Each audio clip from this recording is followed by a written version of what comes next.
Ce film a été réalisé pour apporter un soutien aux populations du Sahel qui luttent quotidiennement contre l'insécurité et le sous-équipement. C'est un hommage au professeur René Dumont, l'un des plus grands experts mondiaux en agronomie tropicale, qui a consacré toute sa vie à essayer de vaincre la faim.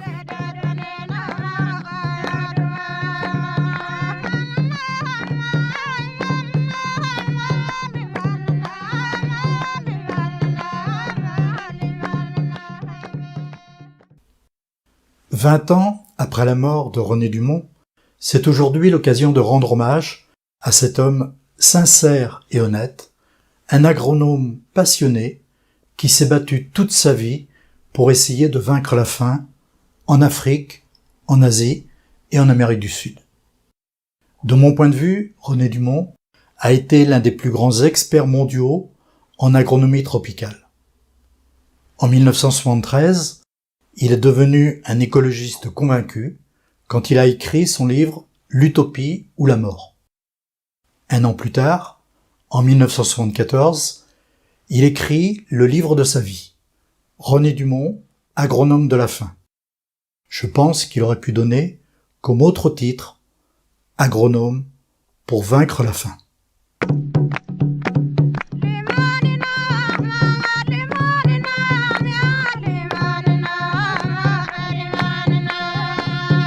On se heurte à un certain nombre de problèmes, on rencontre les vrais problèmes du sous-développement.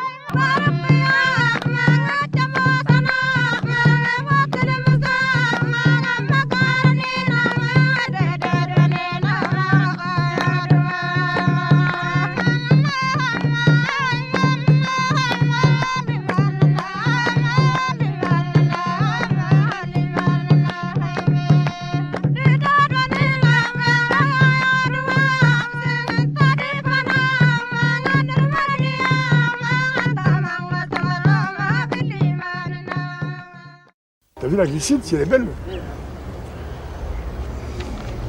Voilà, avec permission, je cueille un muguet. C'est nous qui... Eh bien, il n'était pas mûr tous les ans au 1er mai, hein. Donc il y a un réchauffement global.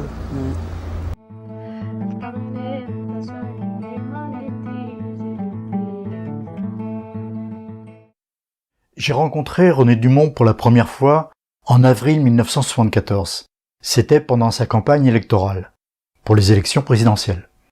J'étais venu à Paris pour obtenir les dernières autorisations pour pouvoir traverser le Sahara en 2 chevaux camionnettes, afin de réaliser au Sahel un reportage sur la grande sécheresse qui sévissait déjà depuis 4 ans. En avril 1975, je lui ai présenté le pré-montage du film. Et d'emblée, il a voulu faire le commentaire en direct. C'est à l'occasion de la 2e projection que René Dumont a inventé le nouveau mot « agroécologie ». C'était le 20 avril 1975. À la fin de ce documentaire, je vous dévoilerai dans quelles circonstances il a inventé ce nouveau concept, bien avant d'autres personnes qui revendiquent également cette démarche d'agroécologie. Et en 1922, je passe le concours d'entrée à l'Institut national agronomique et je suis reçu. Et donc j'entre en octobre dans cette maison et j'entre ici. Mon siège, j'avais toujours le même siège, et là, juste derrière, au 3e rang. Ça, c'est mon premier écrit. En 1923, j'étais élève à l'Institut national agronomique de Paris, et de tradition, dans cette école, entre la première et la 2e année, il y a 2 mois de vacances, les grandes vacances, on doit les passer dans une exploitation agricole et faire un rapport là-dessus. Le protectorat du Maroc a offert le voyage à 10 élèves de l'agro, parce qu'il voulait d'abord que nous connaissions le Maroc. Là, c'est l'agriculteur formé dans le nord de la France, à Cambrai avec mon père. Évidemment, j'arrive à un niveau d'agriculture totalement différent. Donc je commence par le signaler. À l'âge de 10 ans, René Dumont a été traumatisé par la guerre. Le 2 août 1914, pendant ses vacances chez son oncle dans les Ardennes, alors qu'il travaillait dans un champ, il entendit sonner le tocsin des cloches des églises des villages environnants. C'était l'annonce de la mobilisation générale pour la guerre 14-18. À l'adolescence, à la fin de la guerre, il est devenu un pacifiste convaincu. En 1922, à 18 ans, il entre à l'Institut national d'agronomie de Paris. Il va alors réaliser son rêve de devenir ingénieur agronome pour combattre la misère et la famine dans le monde. Je suis donc parti en Indochine.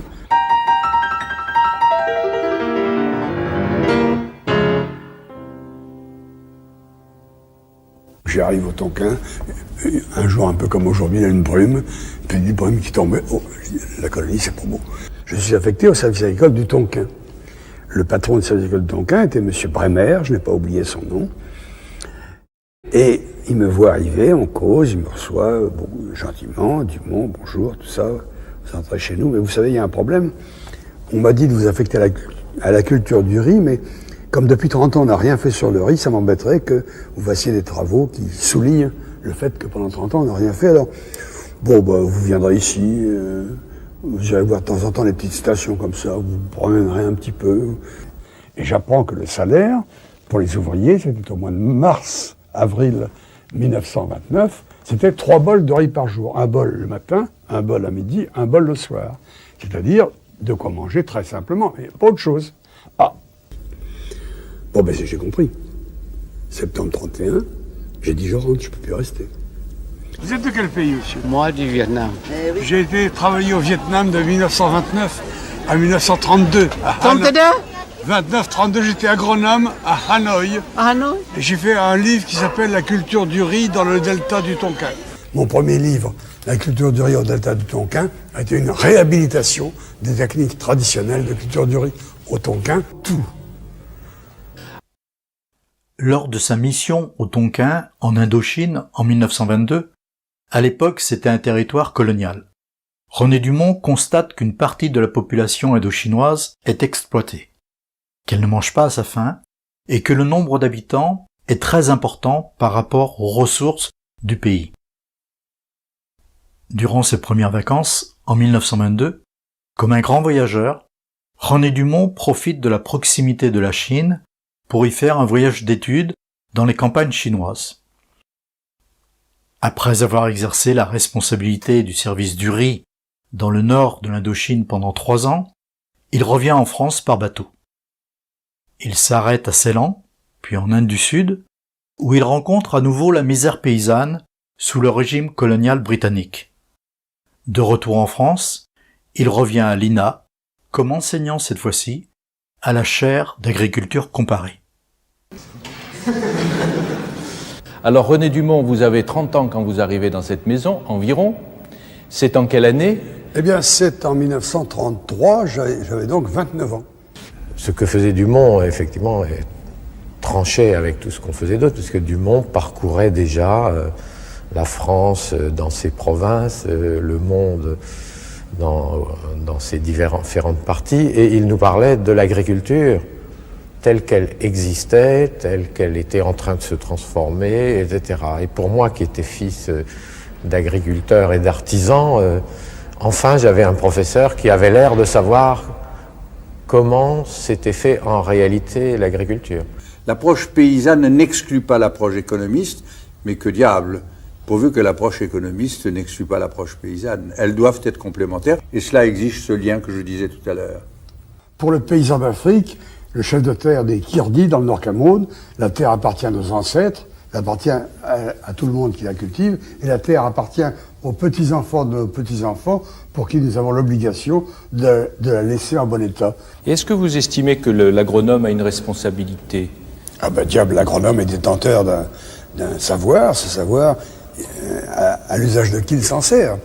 S'il s'en sert à l'usage d'un système économique dominant qui continue à écraser les pays pauvres Et profiter aux riches, évidemment, je ne suis pas d'accord avec. Donc, très vite, j'ai pris position, une position politique. En 1937, Georges Monnet, ministre socialiste de l'Agriculture, avec qui j'avais quelques rencontres, m'a appelé à son cabinet. Et je n'ai pas refusé d'aller travailler au cabinet de Georges Monnet. Je n'ai jamais refusé un poste où on pouvait avoir une certaine action. Là, il y a une citation que vous reprenez dans un de vos livres de Bertrand Russell qui dit « Aucun des mots que l'on veut éviter par la guerre n'est pas un seul des mots que l'on veut éviter par la guerre. » Dites-le, puisque vous le... Pas un seul des mots qu'on veut éviter par la guerre n'est un mal plus grand que la guerre elle-même. J'ai pu faire une conférence pacifiste le 16 juin 1939 à Francfort-sur-le-Main. Et les jeunes Allemands m'ont bien dit qu'eux ne pouvaient rien faire contre la guerre. On ne pouvait pas faire un mouvement pacifiste comme nous le faisions en France.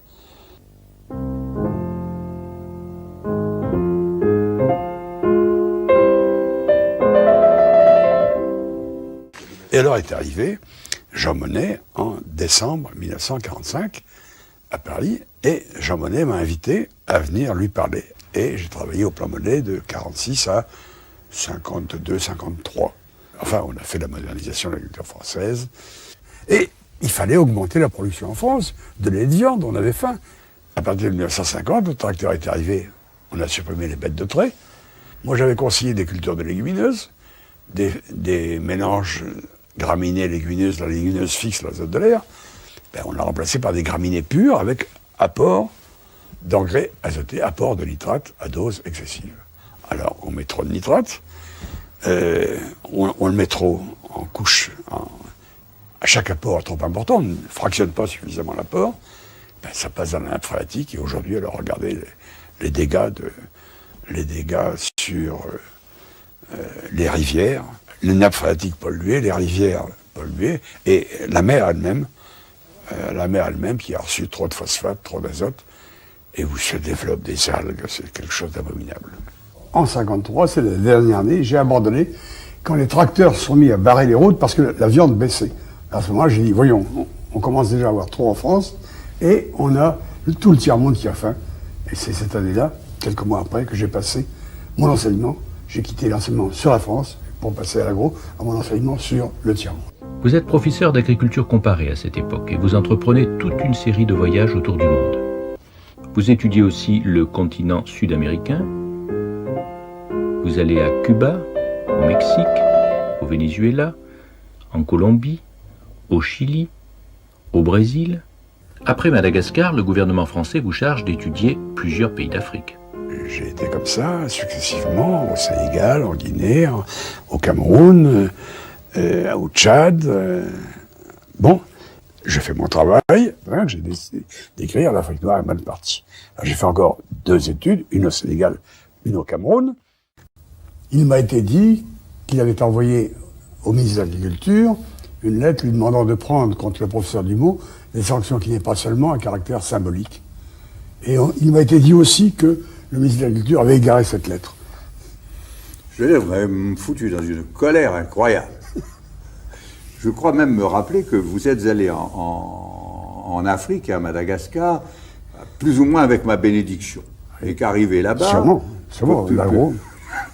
Arrivé là-bas, vous êtes livré à je ne sais quelle philippique contre les pratiques gouvernementales de l'époque, non seulement d'ailleurs à Madagascar, mais dans d'autres pays, et que même vous avez donné une conférence tout à fait agressive devant le Conseil d'État, le gouvernement, le président de la République, qui n'en revenait pas.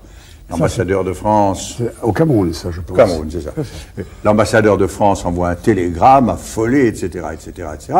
Bon, j'ai considéré, moi, personnellement, qu'en effet, René Dumont avait outrepassé les limites de la bienséance, mais qu'il avait parlé en conscience, avec la liberté qui est celle d'un universitaire qui doit livrer les analyses. Alors, j'ai toujours eu peur devant les excès oratoires de René Dumont, mais sur le fond des choses, je ne pouvais pas contredire les prémices, les fondements de son raisonnement. Alors, dans ces conditions, je ne sais pas si j'ai égaré la lettre ou si elle s'est égarée toute seule. Dans tous les cas, je n'ai pas eu à décider. Merci. Je n'ai pas oublié. En 1970, la grande sécheresse éclate au Sahel. Elle durera pendant 4 ans, jusqu'en 1974, et fera plusieurs dizaines de milliers de morts, d'Agadez à Dakar. Le monde entier est sous le choc, et René Dumont a voulu témoigner.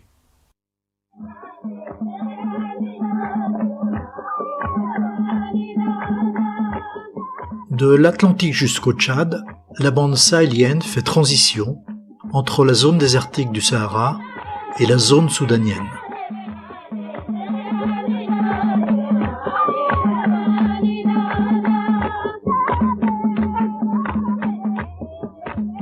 Agadez, situé à la limite sud du Sahara, est un très vieux centre caravanier.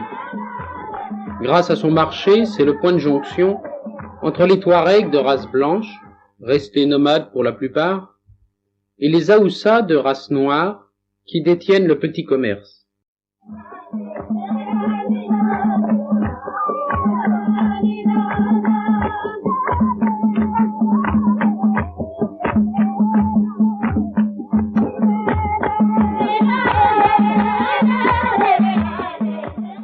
Malheureusement, depuis 2015, les touristes ne viennent plus à Agadez, car cette zone est jugée trop dangereuse.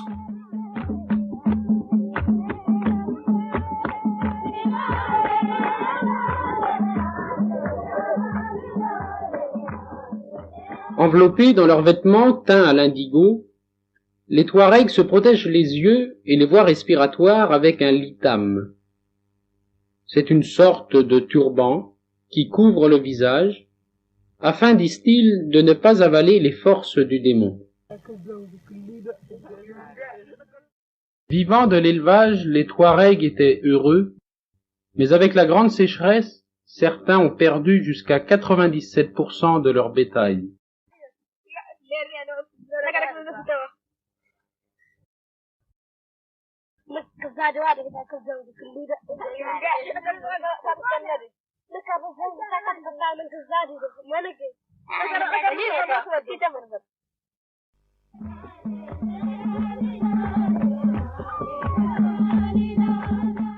Ayant presque tout perdu, beaucoup de Touaregs sont devenus des sédentaires dans ces camps de réfugiés.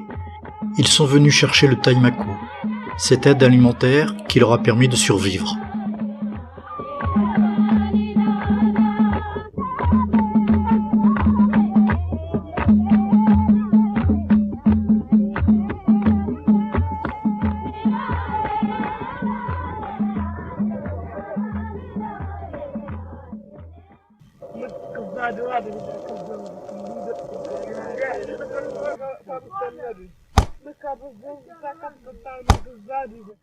En 2007, les Touaregs se rebellent et demandent une meilleure répartition des richesses.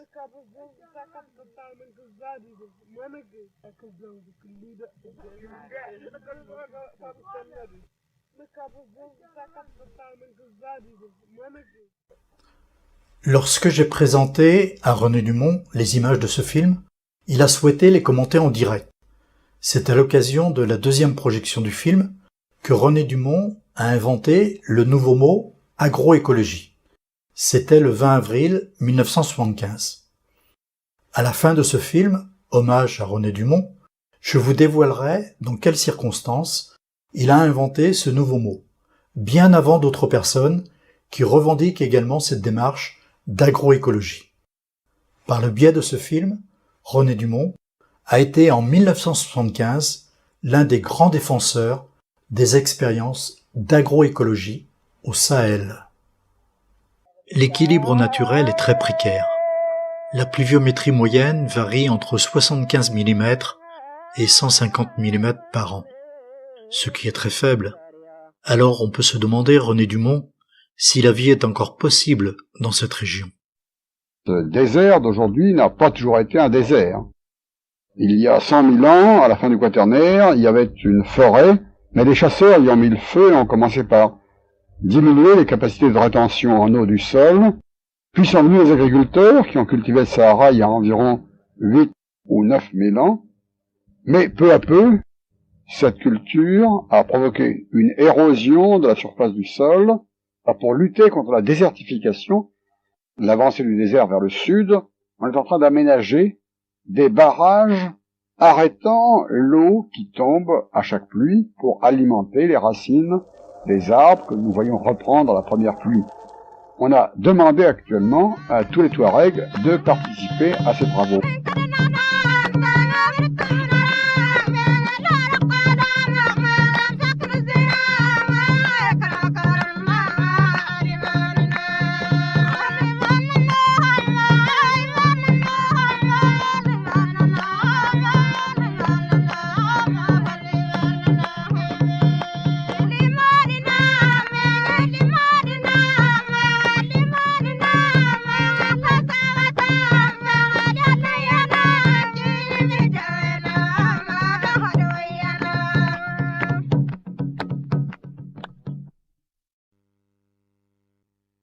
Vous voyez qu'au bord de ces rivières temporaires, de l'eau s'est infiltrée et immédiatement la végétation devient beaucoup plus dense et il y a même sous ce climat très aride, 150 mm de pluie année moyenne, il y a encore au bord des rivières temporaires une possibilité de redonner la vie et c'est là le but de ces barrages.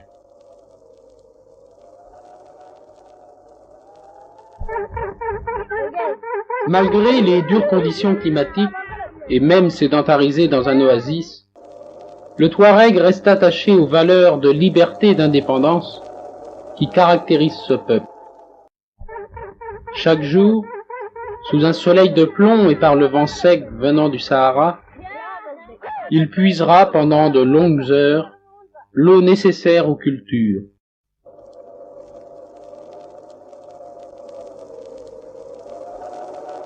En 1973, il n'est tombé que 75 mm d'eau.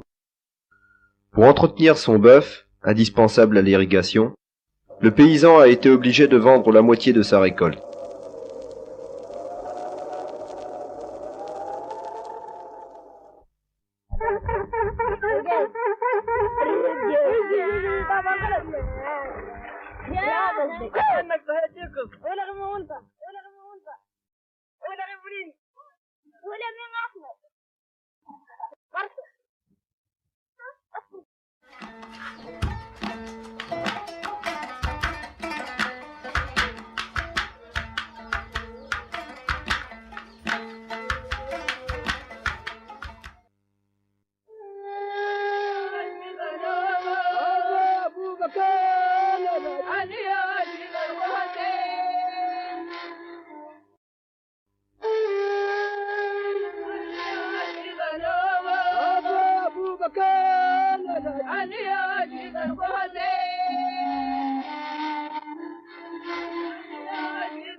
Certains aménagements de terrain, expérimentés en 1972 dans cette région d'Agadez, ont permis d'éviter la fuite des Touaregs vers les camps de réfugiés.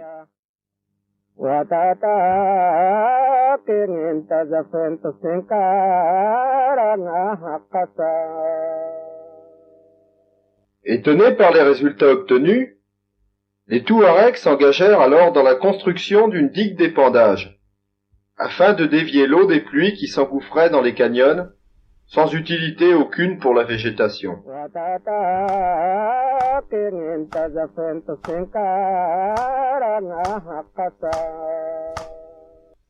L'ouvrage définitif, la Dadji, d'une longueur de 250 mètres, a coûté environ 1 200 €. 31 personnes y ont travaillé pendant 2 mois et demi, chacune d'entre elles recevant une allocation journalière correspondant au SMIC nigérien.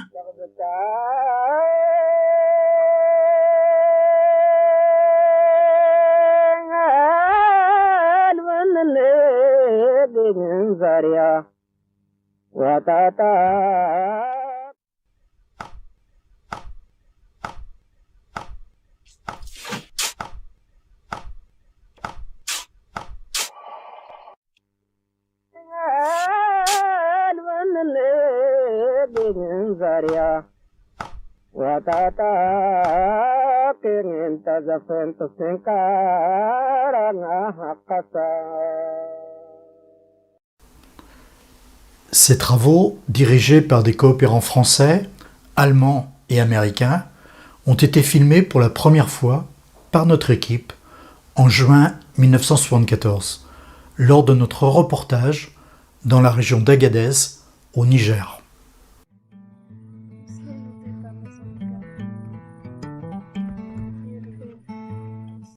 La phase expérimentale est maintenant terminée et les responsables envisagent de généraliser ce type d'action. Il est vrai que les résultats sont extrêmement positifs. D'une part, l'avancée du désert est ralentie, et d'autre part, l'homme s'aperçoit qu'il doit respecter la nature pour sauvegarder la vie dans cette zone subdésertique.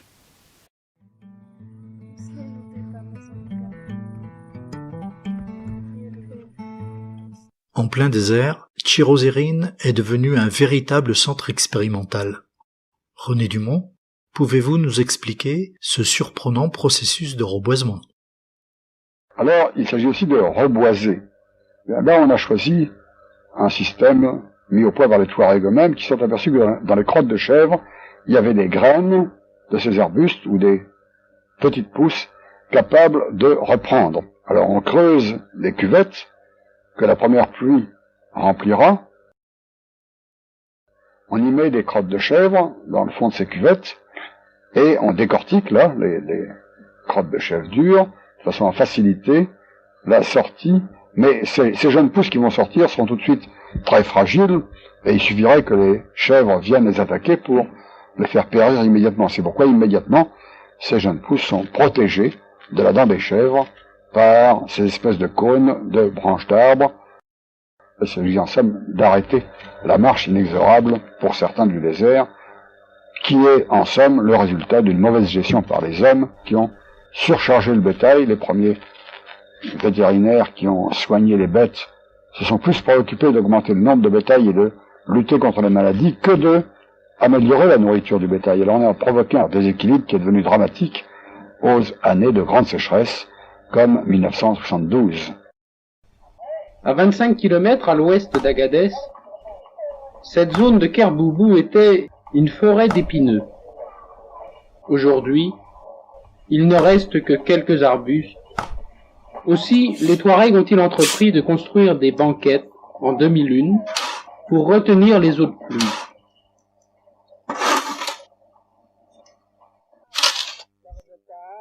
Ces travaux effectués par 55 degrés au soleil montrent la volonté des Touaregs de survivre aux périodes de grande sécheresse.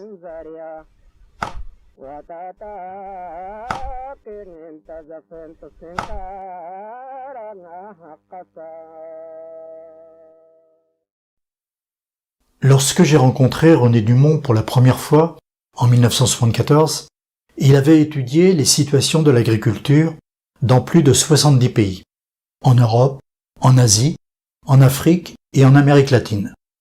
Il venait d'écrire son livre « L'utopie ou la mort ».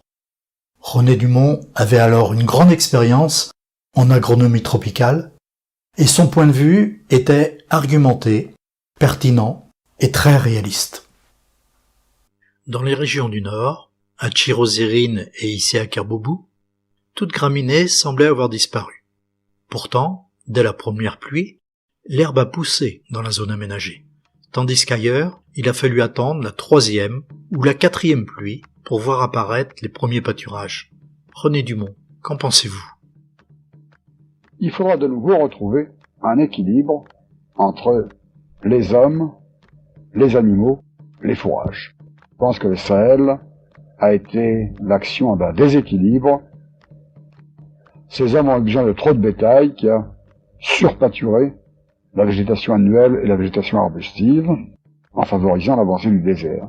Il faudra envisager que ne reviennent dans ce Sahel que des quantités moindres d'hommes et des quantités moindres de bétail, si l'on veut retrouver un équilibre.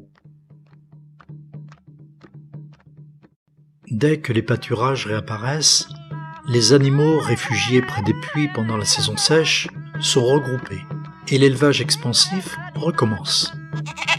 Souvent, les chèvres, qui résistent mieux aux dures conditions climatiques, sont la seule richesse des nomades. Mais par ailleurs, elles sont aussi les agents dévastateurs de la végétation. René Dumont, qu'en pensez-vous? Il ne s'agit pas de condamner la chèvre. La chèvre est le meilleur utilisateur de ces ressources rares fourragères pour la transformer en lait et en viande.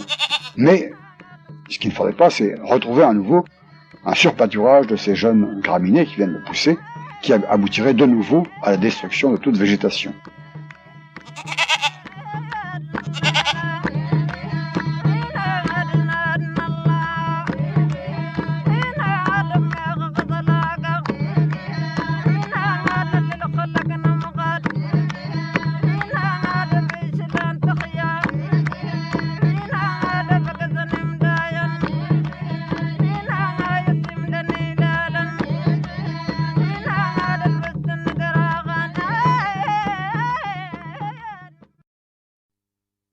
Voici les bovins.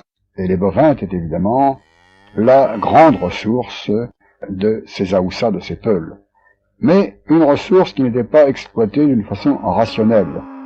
Les Touaregs, les Aoussa, étaient fiers de leur nombre d'animaux plus que de leur production.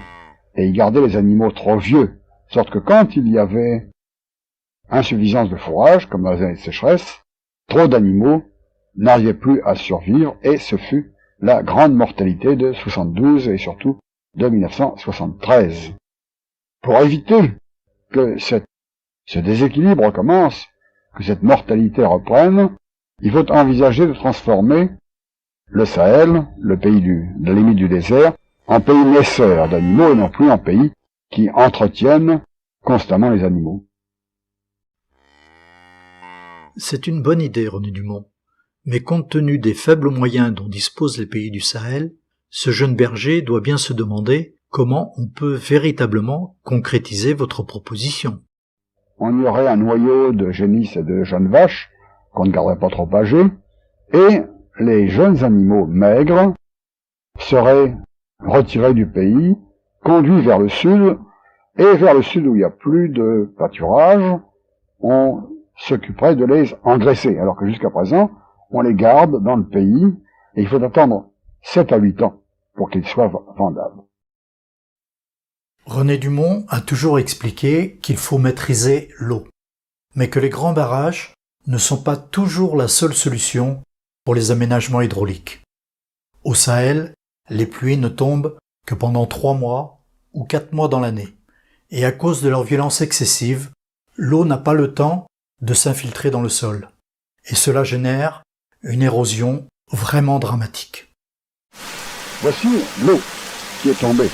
Et l'eau qui est tombée a transformé ces oueds qui étaient à sec en torrents impétueux qui sont en train d'arracher la végétation, d'arracher la terre, d'arracher les arbres et de tout ravager si on ne sait pas les corriger, si on ne sait pas les utiliser. Eh bien, c'est cette énorme masse d'eau que les barrages doivent obliger à épandre.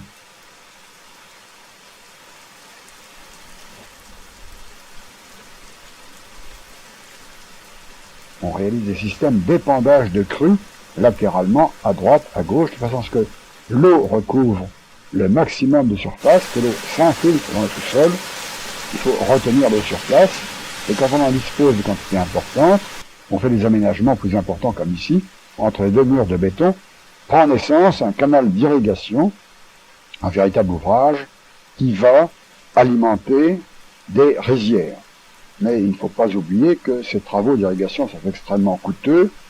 Il était plus important d'améliorer l'épandage de crues et d'améliorer les cultures faites sous régime pluvial que de consacrer toutes les ressources du pays à ces travaux hydrauliques dont sont très fiers, d'une part, le Fonds européen de développement qu'il finance et d'autre part, la grande société d'entreprise de dragage qui fait des gros bénéfices sur la construction de tels ouvrages.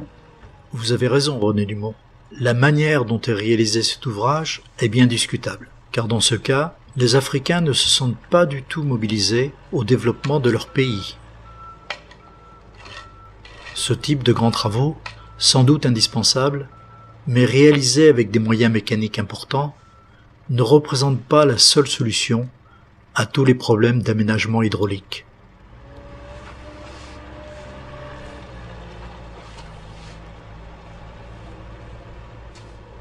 Il faudrait également réaliser, avec l'aide de la population, des barrages plus petits, permettant de pratiquer les cultures pluviales.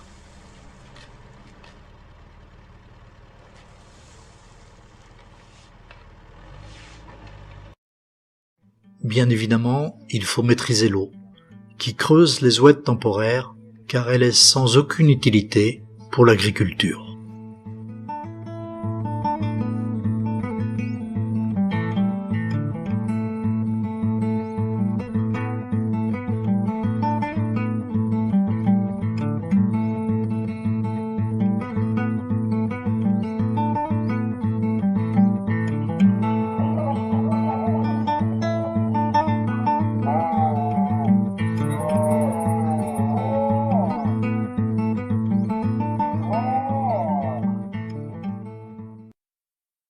Dans son livre « L'Afrique noire est mal partie », écrit en 1962, René Dumont a dénoncé aussi les inégalités de la société africaine. Pendant la période de grande famine, pendant la période de grande sécheresse, quand les bovins mouraient dans le nord en proportion importante, une proportion de ces bovins ont reflué vers le sud, et comme ils n'avaient rien à leur donner à manger, leurs propriétaires, les Haoussa, les Touaregs, ont cherché à s'en débarrasser à un certain moment donné. Ils ont été obligés de les vendre à vil prix.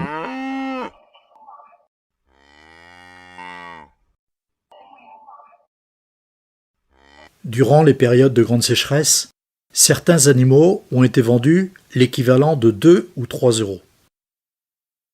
Car les nomades, complètement démunis, n'avaient plus de moyens pour survivre.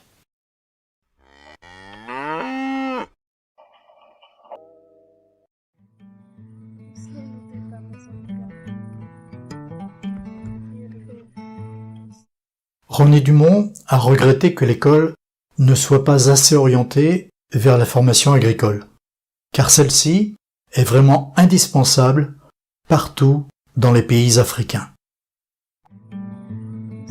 L'alphabétisation apparaît évidemment comme le meilleur remède pour lutter contre la corruption. Mais l'apprentissage du métier d'agriculteur est là plus qu'ailleurs vraiment indispensable.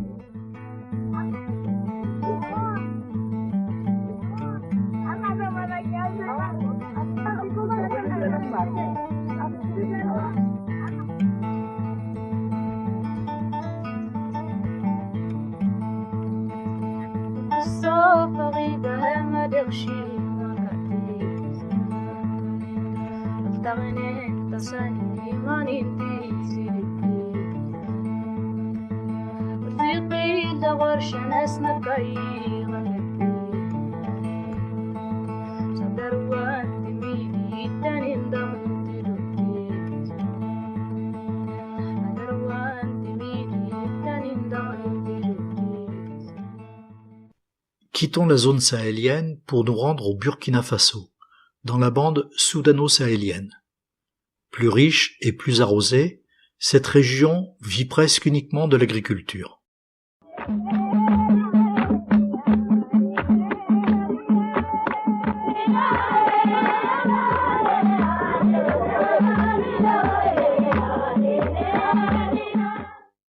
Dans les différents offices régionaux de développement, les cadres voltaïques travaillent de concert avec les coopérants techniques pour vulgariser les thèmes essentiels à une nécessaire révolution agraire.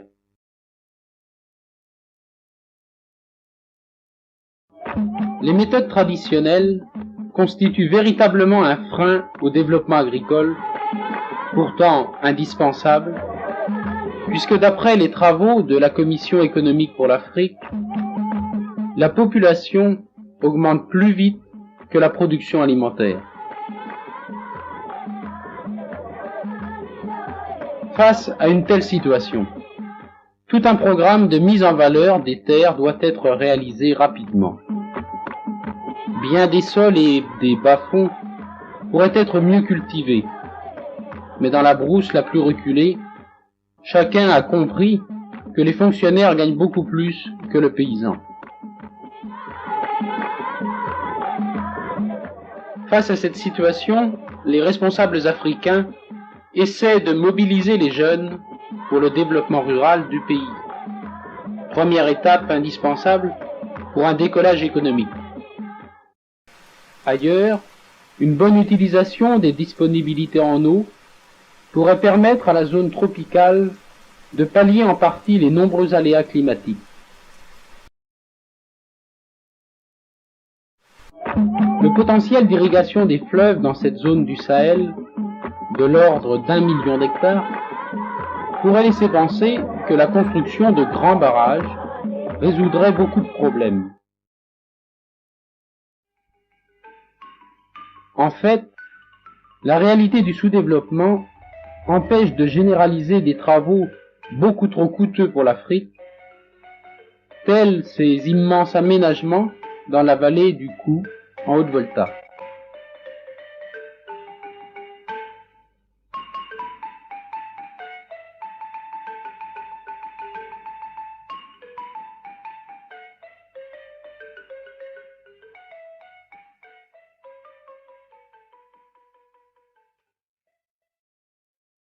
Comme le disait le professeur René Dumont, grand expert en agronomie tropicale, les bases essentielles d'une révolution agricole sont l'apport de fumures organiques, la réalisation de dispositifs anti-érosifs, l'utilisation de variétés précoces et l'association de l'agriculture et de l'élevage. En appliquant ces 4 principes de base, de nouvelles possibilités économiques s'offrent aux paysans dans les villages.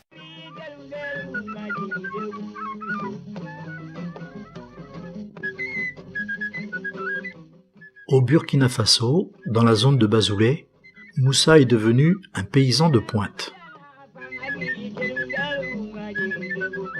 Utilisant la traction bovine pour le labourage, il emploie maintenant la fumure organique pour l'amélioration de ses terres. Durant la saison des pluies, il cultive le mil et le sorgho, après quoi, il consacre son temps aux cultures maraîchères.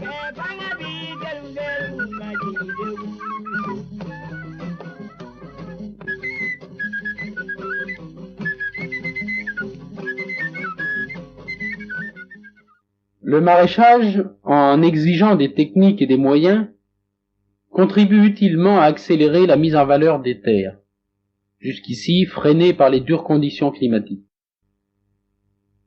Certaines terres sont rééquilibrées par labourage et par apport de fumure organique, mais l'acquisition d'une paire de bœufs reste impossible pour bon nombre de paysans.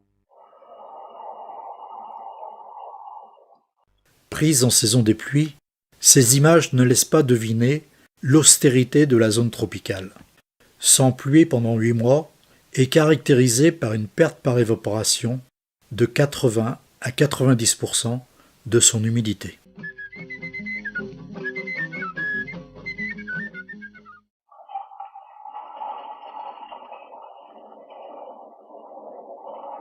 La technique d'irrigation demande une bonne préparation du terrain. Il demande aussi en particulier un bon nivellement. Partout en Afrique, les enfants accomplissent une part importante des travaux agricoles, car l'archaïsme des méthodes exige en compensation un maximum de bras.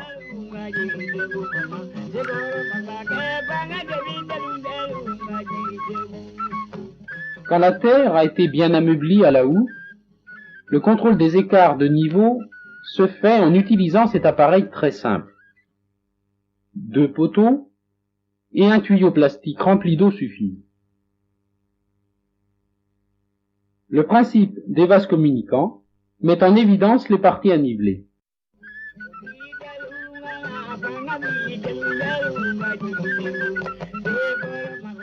La formation des paysans est encore nettement insuffisante. Pour assurer la relève des coopérants européens, l'école rurale devrait former surtout des paysans.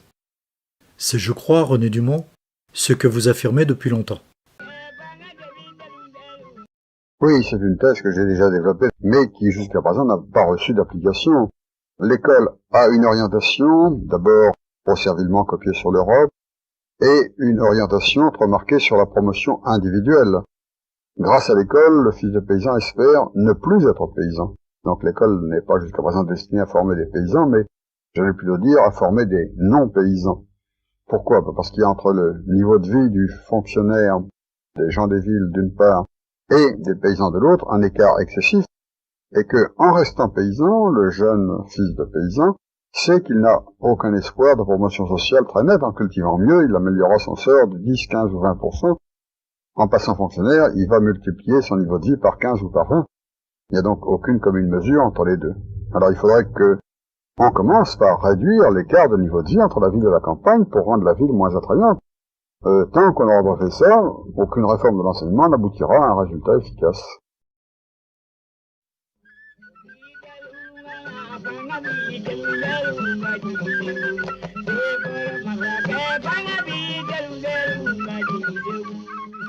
Il faudrait favoriser la promotion des agriculteurs et leur permettre d'avoir une vie plus agréable en milieu rural.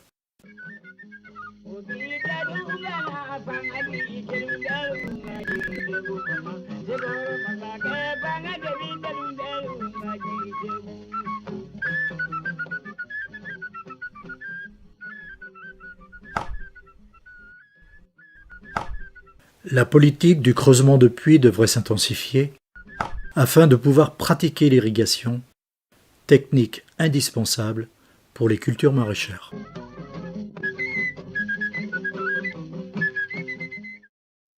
Techniquement, il est possible aujourd'hui de vaincre la faim.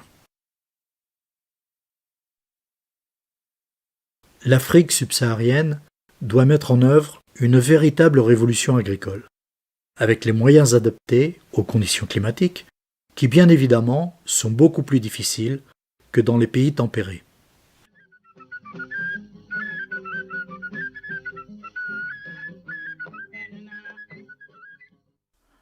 Pendant ce temps, en France, en avril 1974, les candidats à l'élection présidentielle se préparent. Les mouvements écologistes cherchent un représentant pour expliquer leurs idées. Et qu'est-ce que tu penses de René Dumont? Mais j'ai dit, ce serait très bien, seulement il n'est jamais là. Mais justement, il revient d'Alger demain après-midi. Et je dis, ce serait très bien dans la mesure où il n'est plus seulement agronome, il est aussi devenu écologiste en publiant l'année précédente l'Utopie ou la mort. Il a viré sa cutie. Chef d'état-major. Chef d'état-major. Voilà, c'est comme ça que vous le désignez, René Dumont? Ah bah oui. J'avais un conseiller culturel, Jean Carlier, un chef d'état-major, puis beaucoup d'autres, naturellement. Je me souviens, lorsque j'avais accueilli René Dumont, qui est arrivé d'Algérie, je pense, ou d'Afrique du Nord, avec sa djellaba. Et je lui ai posé la question, on était en quelques-uns. Krasovski. Oui, Krasovski. La deux chevaux. Personnes. En deux chevaux. En deux chevaux. Et René, il avait publié l'Utopie ou la mort. Je lui pose la question, je ne sais pas comment je t'appelle d'ailleurs. Oh, ben, est-ce que vous accepteriez d'être notre candidat? Je pense que tu vas tutoyer quand même. Bon, alors je ne me souviens plus, avec les années qui passent. Et tu as demandé un jour de réflexion, seulement 24 heures de réflexion. Alors, on vous choisit à cause de vos travaux? Probablement, c'était toute une équipe de jeunes, ces écologistes, en grande majorité. Et probablement qu'ils avaient besoin d'avoir un sens de respectabilité. Pour ça, il fallait un ancien. Un gars qui regardait mon professeur. Ah, il dit René Dumont. Ah, tenez, j'ai lu hier dans le Figaro, René Dumont a une chevelure médiatique. Voilà les compliments que je recueille dans le Figaro. Alors René Dumont, en 1974, des journalistes ont écrit que vous faisiez le zouave au pont de l'Alma. On savait que le propriétaire des bateaux-mouches du pont de l'Alma luttait contre la construction d'une route sur berge, sur la rive gauche, et par conséquent avait comme alliés les écologistes. Alors à ce moment-là, nous sommes allés le trouver et il nous a offert un bateau de réforme. Il a dit un bateau qui ne sert à rien, je vous l'offre pour la durée de la campagne électorale. Alors nous sommes installés là, c'était très commode, on y accédait pas en vélo, tous les gens qui venaient nous voir, beaucoup venaient en vélo. Bon, nous avions une baronne Balt qui était notre téléphoniste, nous avions tous les jeunes des lycées privés là derrière, tout Passy et Auteuil, là, tous les gosses de riches venaient nous aider. Alors, vous avez des soutiens de pas mal de personnalités. J'ai relevé Théodore Monod. Ah mais oui, Théodore Monod, lui, alors c'est un vieil ami. Mais attention, les deux gros cotiseurs qui nous ont trouvé la plus grande somme d'argent, c'est Jacques Bunicourt de l'ENDA de Dakar, le tiers-mondiste. Nous sommes téléphonés, nous sommes écrits, et puis j'ai fait tout ce que j'ai pu pour lui apporter quelques moyens. La seconde plus importante contribution financière à notre campagne présidentielle était signée Pierre Cotte. Alors Jean-Pierre Cotte, vous étiez au courant de ce financement de la campagne de René Dumont par votre père? Ah, je n'ai pas à connaître les financements occultes de René Dumont. Ça ne m'étonne pas. Ton programme, il est bon, la profession de foi des écolos, c'est beau. Hein. Ah, il y a un livre là-dessus. Hein. Oui, qu'est-ce qu'on dit dans leur profession de foi? Alors, leur profession de foi, c'est pour une autre civilisation. René Dumont, candidat du mouvement écologiste. Alors, ils disent, mais c'est bien quand même parce que maintenant, les gens rient plus quand on dit ça. Quelle terre laisserons-nous à nos enfants? Quand même, maintenant, tout le monde le dit, cette histoire-là.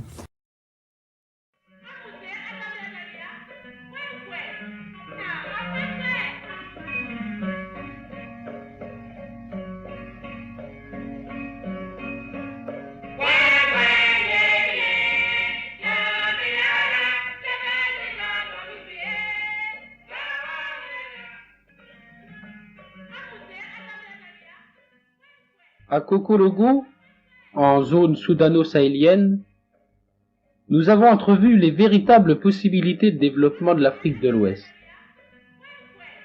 À côté des calebassiers, des manguiers, poussent ces figuiers méditerranéens et même le raisin y mûrit.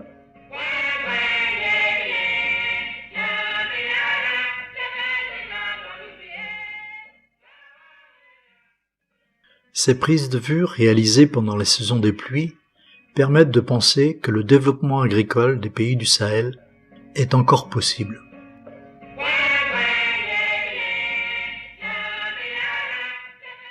Pourtant, ces roses, véritables symboles d'espoir dans cette zone soudano-sahélienne, ne peuvent pas atténuer l'angoisse des populations du Nord qui attendent chaque jour l'arrivée des vivres. L'aide alimentaire apportée aux pays du Sahel a préservé des milliers de vies humaines, bien que la solidarité internationale se soit manifestée un peu tardivement. René Dumont. Quand la famine a été reconnue à la fin de 1972 et surtout au début de 1973, les pays riches ont fait un certain effort, voici les sacs de grains qui arrivent. Le volume global de l'aide a été insuffisant. Nous avons donné à l'ensemble des pays du Sahel 600 000 tonnes de grains. En réalité, pour éviter les malnutritions et les disettes et les morts de faim, il aurait fallu donner 400 000 tonnes de plus, il aurait fallu donner en tout 1 million de tonnes. Mais on n'a pas trouvé ces 400 000 tonnes supplémentaires, alors que la même année, on a donné 400 millions de tonnes de grains dans les pays riches à notre bétail. Il a manqué au Sahel 1 millième de ce qu'on a gaspillé en donnant à notre bétail. Il n'a même pas été nécessaire qu'on se prive de 1 millième de notre ration de viande, il aurait suffi qu'on en jette un peu moins, puisque à environ 10% de nos disponibilités en viande et en charcuterie sont gaspillées et se retrouvent dans les poubelles.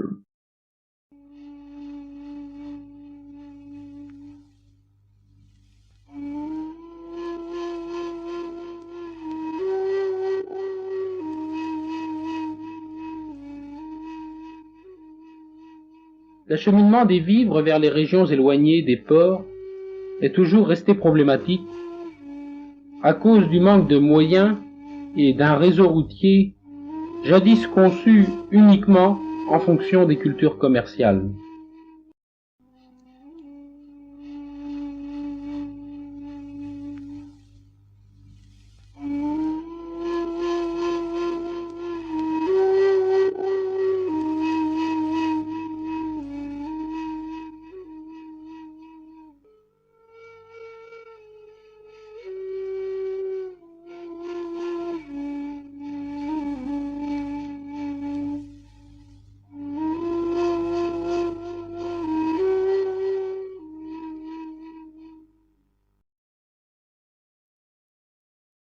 Ces sédentaires mauritaniens sont les figurants d'une situation paradoxale. Là, pendant plusieurs mois, les secours ne vinrent pas régulièrement, faute de moyens de transport, alors qu'à 200 km de là, circulent en plein désert, 3 fois par jour, des milliers de tonnes de minerais de fer acheminées vers le port de Nouadhibou.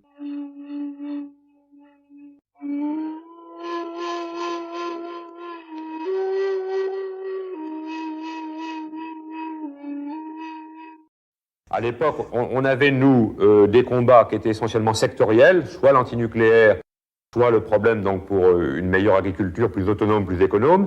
Mais on voyait mal et on avait de la difficulté à penser l'écologie en tant que nouveau paradigme politique.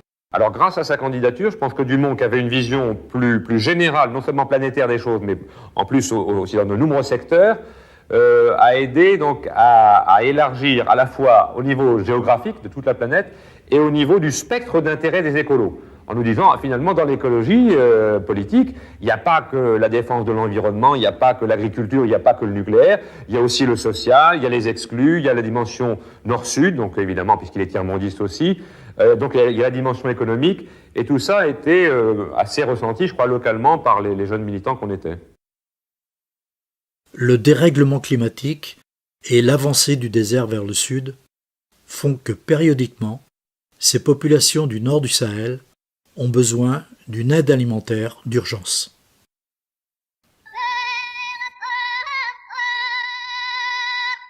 Malheureusement, les gouvernements du Sahel, trop pauvres financièrement, ne peuvent pas suffisamment venir en aide à ces populations en détresse. Alors, la situation devient compliquée.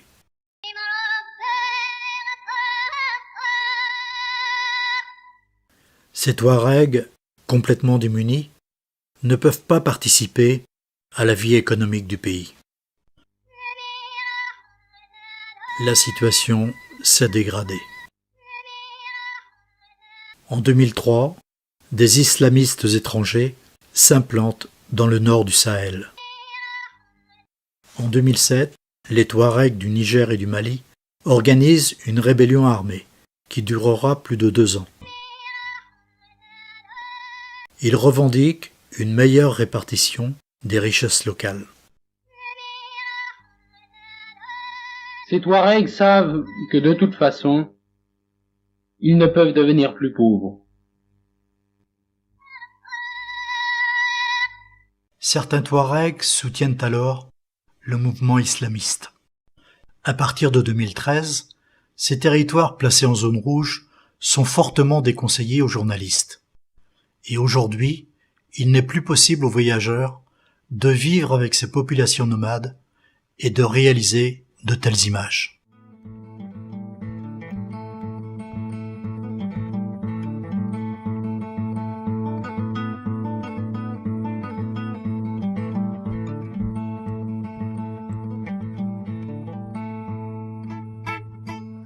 Quand j'étais venu vous voir avant 81, j'étais venu voir davantage l'écologiste que l'homme du tiers-monde, si je me souviens. Je pense, exactement. Et en 81, en revanche, j'ai été nommé ministre de nouveau pour des raisons qui tiennent à ces nominations et qui font que je me suis retrouvé dans un secteur que je ne connaissais pas, que j'avais tout à apprendre, et donc j'ai pris conseil de René Dumont. Le discours que nous tenions alors, et au-delà du discours, un certain nombre de gestes et de décisions répondaient à ce que toute une jeune génération d'Africains attendait, qui commençait à demander que ça change. Beaucoup de préalables sociaux et économiques sont nécessaires pour un changement de situation.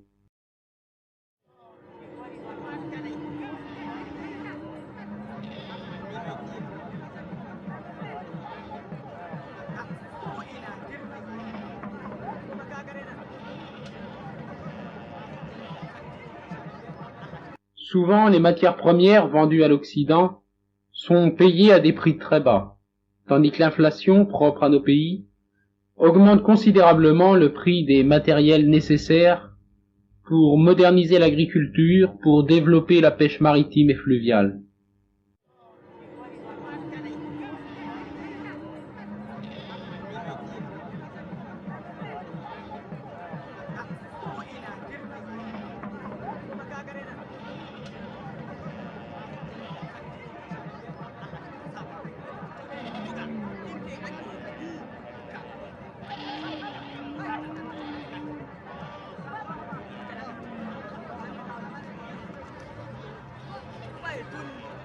Le développement de l'artisanat et de petites industries pourrait procurer un peu d'emploi dans le milieu rural.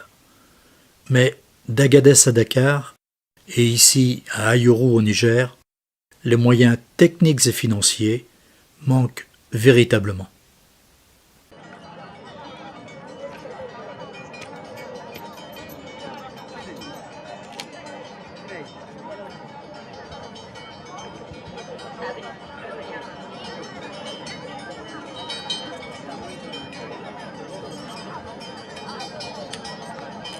Actuellement, il y a un écart entre les pays riches et les pays pauvres qui ne cesse pas d'augmenter. Cet écart atteint un niveau politiquement intolérable. On a cru en 1960 qu'on allait réduire cet écart en augmentant le niveau de vie des pauvres. On sait maintenant qu'à part quelques exceptions en Asie, c'est plus possible. Il n'y a pas les ressources.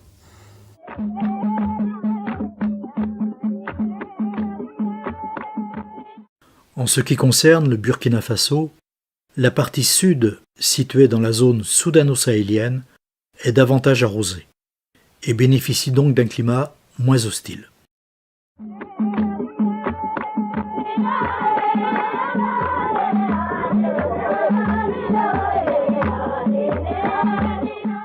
À 50 km à l'ouest de Ouagadougou, le chef de village de Bazoulé nous accueillit et Koutiga nous expliqua que cette zone était jumelée avec la région de Montargis. Nous travaillons avec la vallée de Bazoulé depuis à peu près 3 ans. Nous avons commencé par envoyer une première fois des charrues. Sur la vallée de Bazoulé, une opération de développement consistait à développer la culture attelée sur toute la zone. Et nous préparons un prochain envoi. Nous avons aussi envoyé du matériel de forge au centre des artisans de Bazoulé. Des forges portatives, des étaux, une cisaille, puis prochainement une perceuse. La deuxième opération venait s'intégrer dans le démarrage du maraîchage. L'argent qu'on a pu envoyer a pu servir à subventionner des puits et des moyens d'exor de l'eau.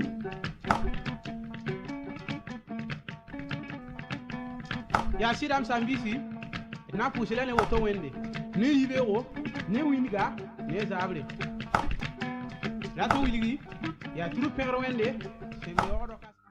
enfin, la dernière grosse opération qu'on essaie de mener à bien, c'est la construction d'une pépinière qui doit servir à lancer le reboisement par les paysans eux-mêmes sur la zone de Bazoulé.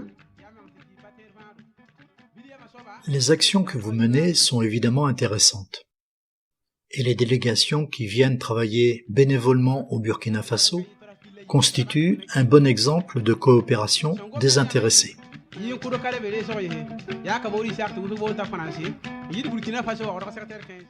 Derrière le travail de ces paysans voltaïques se cache toute l'ambiguïté des termes de l'échange.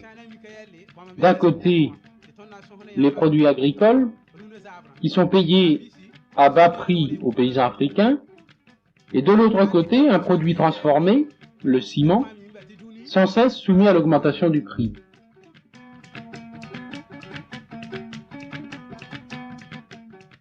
Tous ces problèmes, leur solution se situe à un autre échelon, au niveau de nos gouvernements, au niveau international. Alors, nous, à notre mesure, on essaie de faire un travail au ras du sol. C'est qu'à travers d'un travail concret, d'une prise en charge, d'une participation au développement d'une petite région, on rencontre les vrais problèmes du sous-développement. Les Burkinabés sont courageux et travailleurs. Mais partout dans les pays du Sahel, les moyens techniques et financiers manquent véritablement.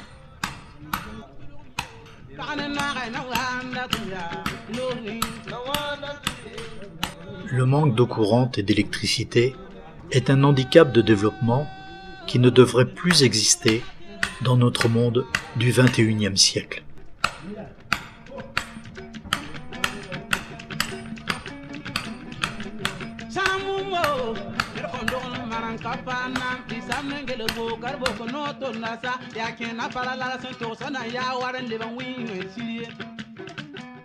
Ce courageux forgeron burkinabé mettra 2 heures pour réaliser manuellement cette pièce de charrue avec comme seuls outils un burin et un marteau.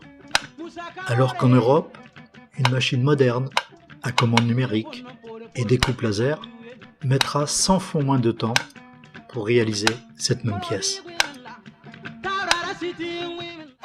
Voilà bien l'exemple frappant du monde d'aujourd'hui qui évolue à 2 vitesses.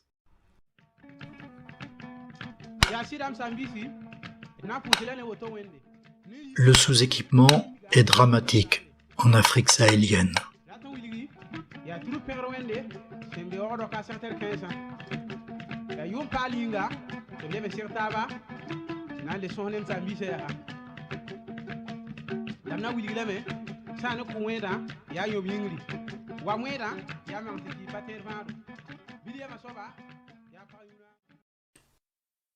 En 1979, René Dumont est invité en Tanzanie, où le président Julius Nyerere tente l'expérience Ujamaa, unique en Afrique. 1 an auparavant, en 1978, 9 personnes des comités tiers-monde de Saumur et de Montargis étaient allées en Tanzanie pour apporter un soutien financier et évaluer cette expérience Ujamaa, qui nous semblait être une 3e voie intéressante pour les pays du tiers-monde. Nous pensions avoir trouvé une alternative d'une part au communisme chinois et cubain, et d'autre part au libéralisme économique qui délaisse souvent une partie de la population. Cette expérience Ujamaa a été le sujet de mes 2 films documentaires, en français et en anglais, réactualisés en 2019. J'en profite pour dire que ce sont aujourd'hui les seuls films français sur l'ensemble de l'expérience Ujamaa.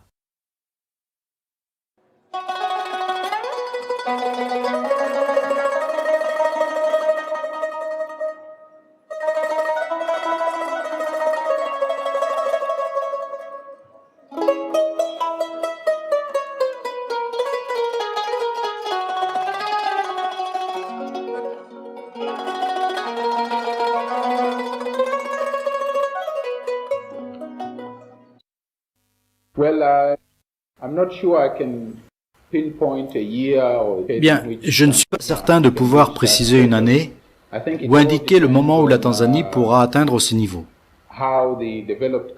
Je crois que cela dépend de la façon dont les pays développés accepteront d'introduire un nouvel ordre économique international dont le Mwalimu a parlé depuis longtemps dans plusieurs forums internationaux.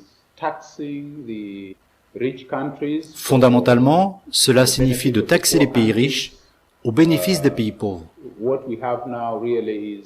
Ce que nous avons maintenant, c'est de vendre notre production aux pays riches.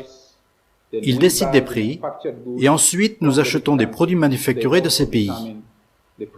Ils en déterminent aussi les prix. Aussi longtemps que cette situation continuera, je ne crois pas que nous pourrons atteindre une économie qui nous soit favorable. Alors, plus nous introduirons tôt un nouvel ordre économique international, plus la Tanzanie sera capable rapidement d'atteindre ce but. L'expérience Ujamaa a montré que les pays pauvres ne pouvait pas atteindre le stade du décollage économique sans l'aide des pays développés. La nécessaire révolution agricole en Afrique doit être réalisée par des moniteurs agricoles africains avec l'aide de coopérants étrangers. Elle doit être basée avant tout sur l'association de l'agriculture et de l'élevage. À Montargis, le comité de jumelage et de coopération avait décidé d'aider techniquement et financièrement le village de Bazoulé au Burkina Faso. Ici, il s'affaire à collecter d'autres charrues pour préparer un troisième envoi.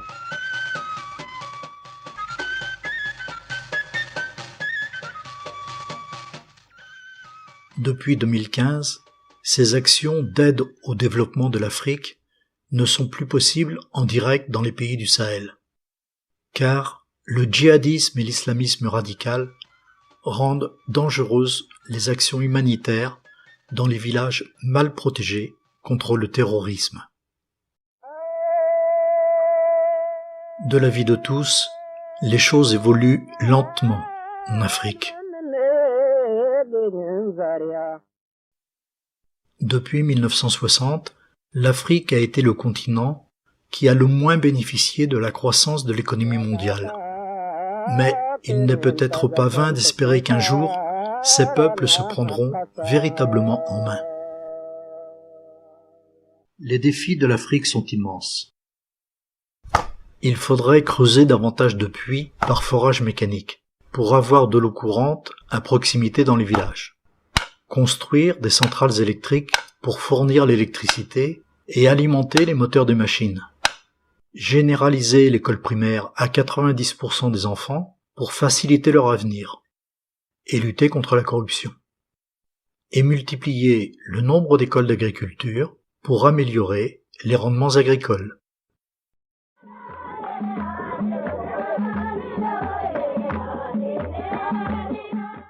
La croissance de la population d'environ 2,7% par an, soit 6 ou 7 enfants par femme, est bien supérieure à la production agricole, ce qui constitue un handicap important pour le développement des pays du Sahel.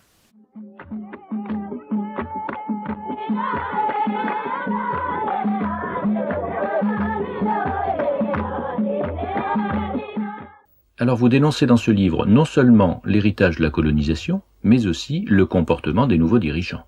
Les nouvelles élites, les nouveaux dirigeants, les nouvelles élites au pouvoir ont été élevés chez nous, comme étudiants, en Europe, aux États-Unis. Ils ont vu notre société de consommation, ayant le pouvoir, ils ont tout de suite voulu vivre, et même vivre largement, notre société de consommation. Le drame de l'éducation qu'on répandait en Afrique, surtout au moment après l'indépendance, c'était encore plus marqué. Tout élève qui avait été à l'école considérait qu'il n'avait plus à salir les mains du moment qu'il avait un diplôme, même le simple certificat d'études primaires. Et la famille le pensait aussi. On allait à l'école pour être fonctionnaire et pour devenir, grâce à la fonction publique, s'enrichir, non seulement soi, mais encore enrichir la famille. D'ici 2050, les 30 ans à venir seront vraiment décisifs pour les habitants des pays subsahariens.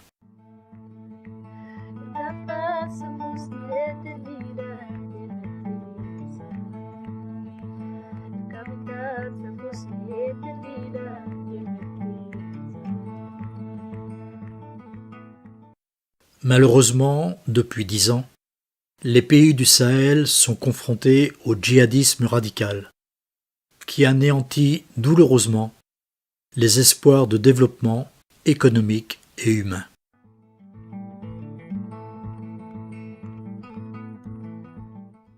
Aujourd'hui, dans ce Sahel, 20 millions de personnes souffrent de la faim, c'est-à-dire 20% de la population.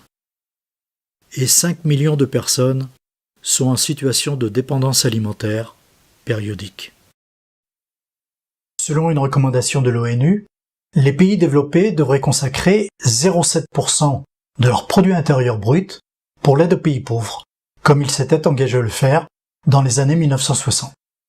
Pour cela, il faudrait que la France augmente son aide publique au développement, car elle n'est aujourd'hui que de 0,5%. D'ailleurs, seuls quelques pays d'Europe du Nord réalisent cette recommandation de l'ONU. Par ailleurs, les particuliers qui le peuvent sont invités à verser 1% de leurs revenus pour les pays en espoir de développement. C'est sans doute la meilleure manière de limiter l'immigration et de permettre le développement des pays pauvres. En 2020, il faut prendre conscience qu'il ne sert à rien d'aller sur la Lune ou sur Mars si on ne sait pas vaincre la misère sur la Terre.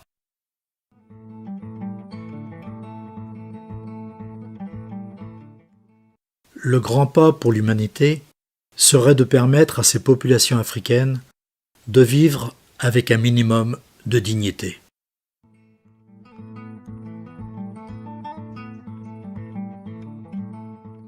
Et là, ils disent non, une croissance indéfinie est impossible, nous n'avons qu'une seule terre, mais une civilisation du bonheur est possible. Autrement que par une croissance effrénée. Ils disent, mais n'attendez pas que les choses se changent toutes seules. Vous seuls avez le pouvoir de les changer. J'obéis à ma conscience. Il m'a dit, monsieur le professeur, comme vous avez raison. C'est un humaniste, c'est un homme intelligent, et c'est un homme qui a toujours donné l'essentiel de sa personne pour défendre ceux qui ont besoin d'être défendus, pour défendre ceux qui sont en péril. Je sais bien qu'un homme comme ça ne sera jamais favorable à la guerre. En 2020, il faut souhaiter que les dirigeants africains réussissent à arrêter les massacres des populations par les djihadistes, à supprimer les menaces qui entraînent les fermetures des écoles, à faire comprendre aux islamistes que la solution n'est pas la guerre, mais plutôt l'unité des pays, pour assurer à chaque Africain la paix et l'amélioration des conditions de vie de tous.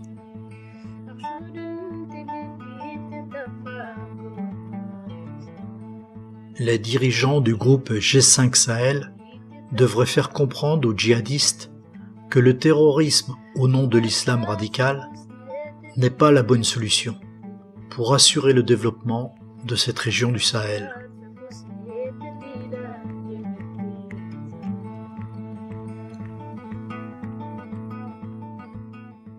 D'autre part, les chefs d'État européens et le président de l'organisation Union africaine devraient aider les gouvernements des pays du Sahel à lutter contre le terrorisme au nom de l'islam.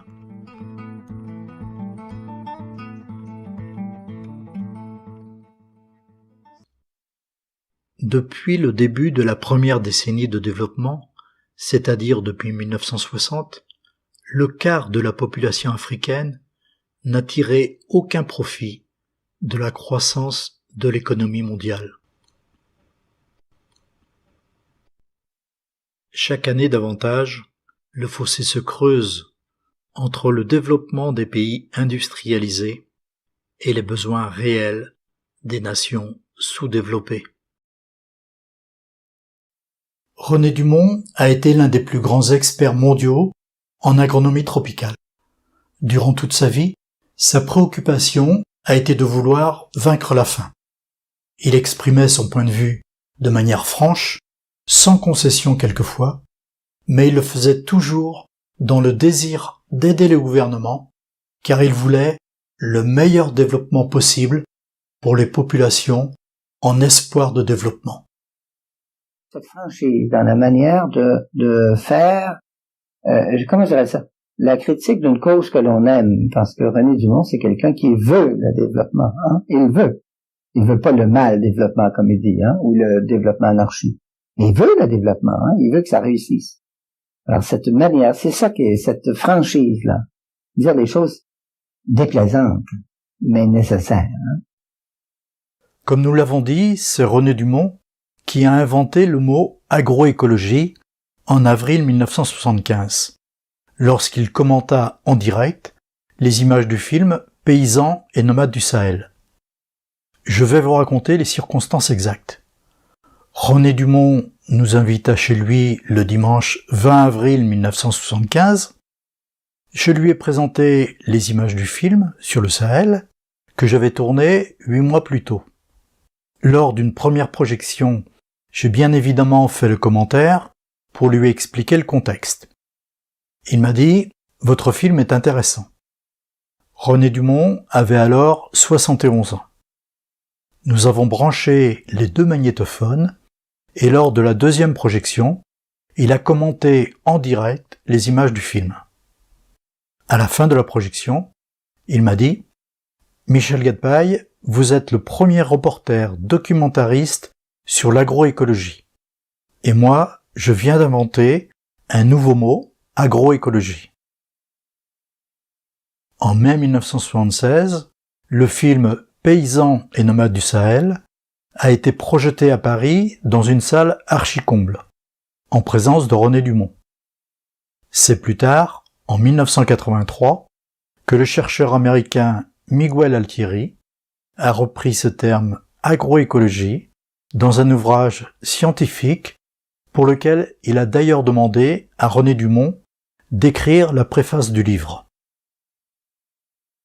En mars 2020, j'ai complété et réactualisé le film en lui donnant un nouveau titre. En Afrique, les peuples oubliés du Sahel. En arrivant dans ce Sahel, nous pensions découvrir l'Afrique sous son aspect exotique. Mais la réalité décrite par René Dumont nous a fait réfléchir. Vivant avec les Africains, dans 5 pays du Sahel, d'Agadez à Dakar, nous avons découvert l'homme, avec ses problèmes de la vie de tous les jours. Alors, notre vision a bien changé, et en hommage à René Dumont, nous avons tenté de vous faire partager nos inquiétudes et un peu nos espoirs.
رواقي قلمني طبسطة